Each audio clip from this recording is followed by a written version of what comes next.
History is filled with rulers known for their ambition, but few are as notorious as Ivan the Terrible, Russia's first ever Tsar.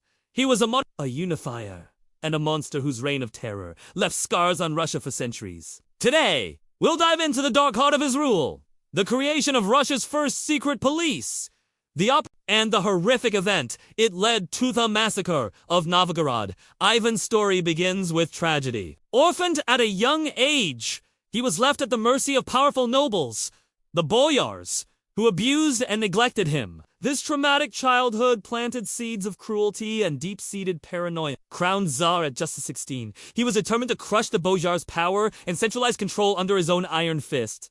But the true turning point came with the death of his beloved wife, Anastasia. He was convinced she was poisoned by his enemies, and this belief transformed his simmering paranoia into a raging inferno. In 1565, Ivan made a terrifying move. He split Russia in two. One part, the Zemshina, would be governed by the traditional nobles. The other, the Oprichnina, was his personal domain, ruled directly by him through an instrument of pure terror. His new secret police force, these men were loyal only to Ivan.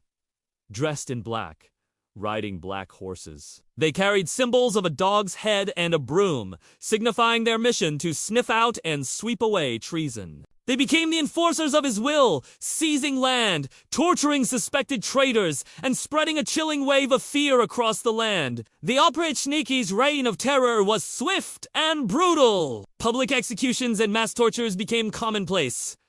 Entire noble families were wiped out on the slightest suspicion. The economy crumbled as lands were forcibly seized and people were displaced. Ivan's paranoia had been given an army, and they were tearing the country apart from the inside. This reign of terror would reach its horrifying peak in the wealthy city of Novgorod. Ivan became convinced that Novgorod, a powerful and independent-minded city, was plotting to defect to rival Lithuania. There was little evidence for this, but in Ivan's mind, suspicion was as good as fact. He saw Novgorod not just as a potential traitor, but as a direct challenge to his absolute authority. In 1570, he decided to make an example of them. Ivan personally led his Oprichniki to Novgorod, and what followed was one of the most brutal massacres in Russian history. For weeks, the city was subjected to an unimaginable purge. Thousands were rounded up and accused of treason. Men, women, and children were systematically tortured, burned alive, or drowned in the freezing Volga River.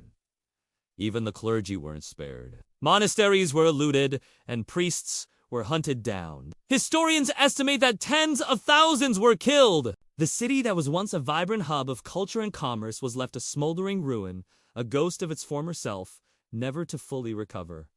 So, what is the legacy of Ivan the Terrible? On one hand, he successfully centralized power, laying the foundation for the Russian Tsarist autocracy that would last for centuries. But he did so through unimaginable brutality. The Oprichnina established a blueprint for state-sponsored terror and surveillance that would be echoed by later Russian regimes. His paranoia ultimately crippled the country, and his violence spiraled until he even killed his own son, an heir, in a fit of rage. When he died in 1584, he left behind a weakened, traumatized nation on the brink of civil war, a period known as the Time of Troubles. Ivan the Terrible was both a nation builder and a destroyer of his own people, a complex figure whose dark legacy still fascinates and horrifies us today. If you enjoyed this deep dive into one of history's most infamous rulers, make sure to like, subscribe, and hit that notification bell for more stories from the world's greatest empires right here.